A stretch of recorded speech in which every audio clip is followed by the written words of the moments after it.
Ayon kay Mark Cuban, hindi raw naiintindihan ng mga bagong owner ng Dallas Mavericks itong si Luka kung ano raw ang kanyang mindset.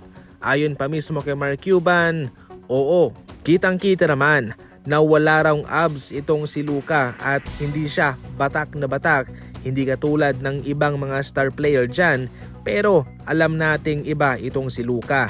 Siya ay isang Slovenian at yung kanilang mga katawan ay ganyan talaga pero magaling naman. Ginawa pa nga niyang halimbawa si Nikola Jokic na ganun din, mataba, hindi batak pero kitang-kita naman na malaking puntos ang kanyang kinakamada at kabilang yun sa mga nagpanalo sa kanila ng kampyonato. Sa huli, giit pa mismo ni Mark Cuban, hindi lang daw talaga naintindihan at nakita ng bagong owner ng Mavs itong mindset ni Luka. Sa kabuuan, dahil sa mga sinasabing ito ni Mark Cuban, ito huy nangangahulugan na hindi pa rin siya pabor sa ginawa ng Dallas Mavericks. Subalit, ganoon talaga. Kahit ano pa yung sabihin dito ni Mark Cuban ay hindi na nga maibabalik pa itong si Luka sa Dallas. Ang sa kanya lang ay sinasabi niya mismong iba sila ng pananaw, iba sila ng nakikita kay Luka kumpara sa bagong owner ng Dallas Mavericks. Inamin naman ng referee crew chief na si Courtney Kirkland na nagkamali sila sa kanilang pagtawag nga kay Zach LaVine sa tira nito sa kanilang laban kontra Cleveland Cavaliers mga idol. Natalo nga ho ang Kings sa labang yun. Ayon ba mismo kay crew chief Courtney Kirkland, sa kanilang pag-aakala ay naabutan raw ng shot clock itong si Zach LaVine at dahil sa kanilang paniniwala na nangyari ngayon ay hindi nila ni-review.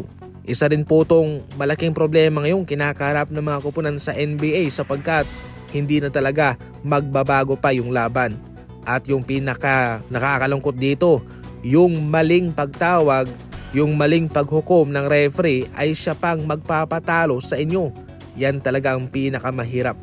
Sa ating huling balita naman, magiging free agent na itong si Clint Capela at marami sa ngayon ang nag-uugnay sa kanya sa Los Angeles Lakers. Ayon pa mismo kay Michael Scotto, marami lang magpapakita ng interest dito kay Clint Capela. Sa ngayon kasi ay mukhang nasasapawan na ni Okongwu itong si Capela sa rotation ng Atlanta Hawks. Hindi ito maganda para kay Clint Capela sapagkat bababa ang kanyang value dito at kaya para mapigilan yan, kinakailangan niyang lumipat ng kupunan kung saan siya'y magagamit. Itong Lakers ang pinakasuwak na team sa kanya dahil marami siyang experience at malaki ang maitutulong niya sa ganyang aspeto para sa Los Angeles Lakers.